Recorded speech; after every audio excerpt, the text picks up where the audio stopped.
Hi again. Welcome back to the Karuna Chronicles, and I'm Don. Okay, in our previous talk, we had a discussion of the 4 immeasurables, and the first of which is loving kindness. This time, I want to talk about the second immeasurable, which is Karuna. I named this Karuna Chronicles specifically because Karuna means compassion. And I believe that compassion is the absolute root for all of us to begin our journey towards enlightenment, or the merging of our composite beings into one inseparable being. Compassion, briefly defined, is the recognition of our shared human existence. And that's kind of a academic type of description, but it's more than that. A recognition of our shared human existence. What does that really mean? Well, I don't think we can really accurately get to a shared human existence unless we start looking at ours. What is our existence? What is our experience of our human existence? Well, one of the things that is very evident is that we all have some type of suffering that we experience in our lives, whether it be physical, mental, emotional, or spiritual. We do suffer in this life, and so do others. All beings in every realm have experienced suffering. And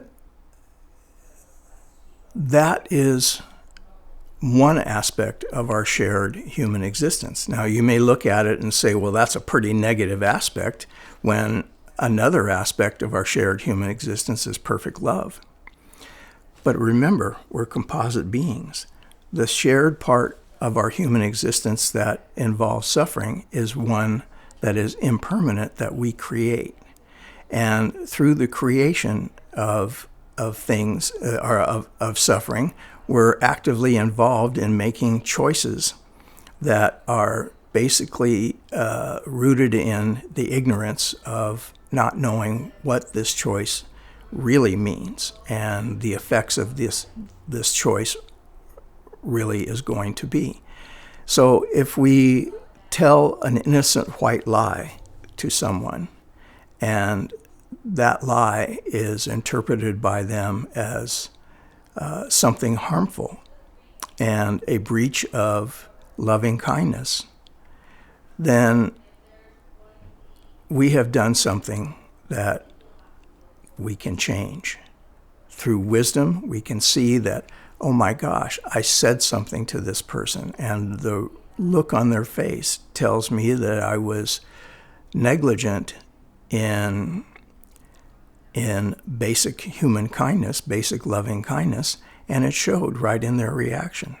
So I can put that in my little file, and as I come up to another experience where I can possibly say something to someone, maybe there's a point of hesitation.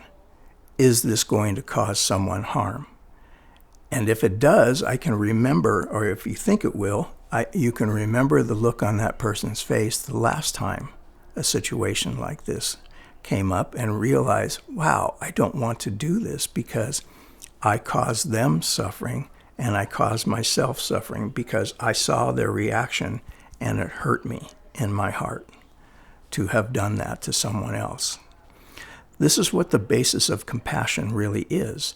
It's the recognition that suffering exists in this world, that we are the originators of suffering, each one of us individually, and communally, through our choice mechanism, we participate in that suffering. And it's not confined to one being. When you drive a car and exhaust comes out of the tailpipe of that car, it affects the entire planet. So you may be driving a very expensive luxury car. It's still polluting. You may be driving an old junker that you can see the clouds of exhaust coming out. That's polluting. In our in our human lives, we pollute by ignorance. We tell lies. We're selfish. We are envious. We're jealous. We're covetous of things. We are judgmental. There's an unlimited way. There are unlimited ways that we cause each other suffering. But we are the original actor in this. It's my choice to ignorantly cause you suffering, but it's also my choice through the motivation of bodhicitta and the motivation of karuna, compassion, to not cause you suffering, because I see what self-caused suffering does to me in my life. The question should be for every one of us, why would I want that for anyone else if I don't want it for me? The absence of suffering in our life means continual, effervescent joy, absolute happiness, pure love. Who wouldn't want this? Well, that's a good question. I think if you really put it to everyone, as I'm doing right now, everyone would want those things.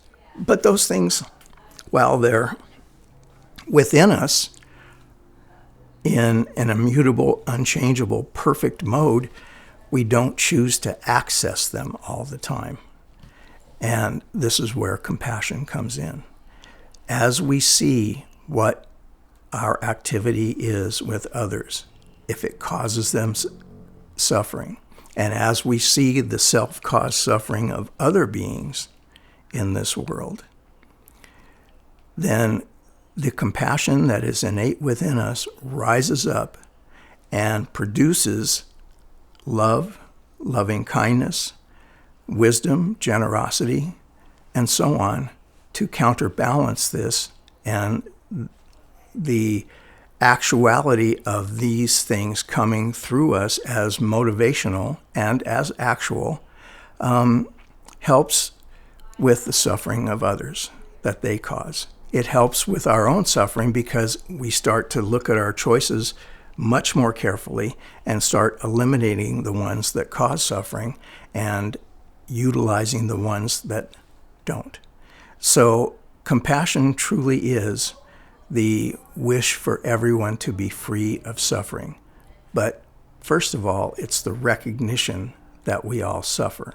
You can't have a solution without identifying the problem. And the problem here is ignorance. The ignorance that if we didn't choose to cause suffering, we would be happy. And it's the same on the other side. By practicing loving kindness, happiness is the byproduct of that. So we have two levels that we need to work on. And again, what we're looking for is to bring both external and internal to become indivisible. And so that we make only one choice in life, and that's to benefit all beings on all levels at all times. So look at yourself. Look at your world. Right now, with viruses and social unrest and all of the things that we have in this world, inequities, injustices, wars, sectarianism, I could just go on and on and on and on and on. Religious biases under the name of God. Suffering is rampant and rife in this world. And it's all self-caused.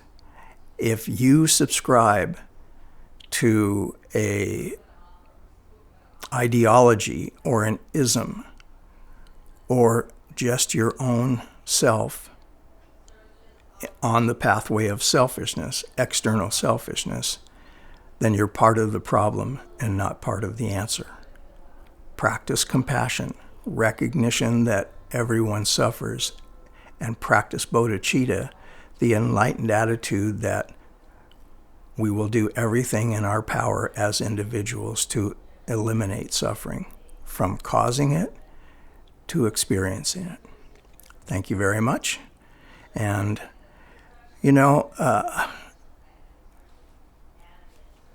I want to express this very quickly.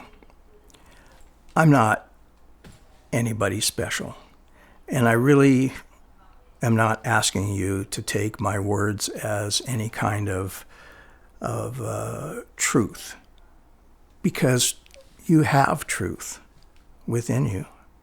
Your truth is your own experience. So if you find any of these words helpful to you, and upon self-reflection, you see that anything that I have said to you can be of benefit in your life, then that becomes your truth, not mine. I have very little I can give you except my own experience. But I sincerely wish, from the heart of bodhicitta and from my own experience of suffering, that you find benefit in what I am telling you. Thanks again, and I'll see you next time. If you like this video, hit the like button, and if you want to find out what's coming, hit the subscribe button. We want this to be an open forum, so we welcome your comments and questions, and we'll endeavor to answer them as quickly as we can. Again, thank you very much.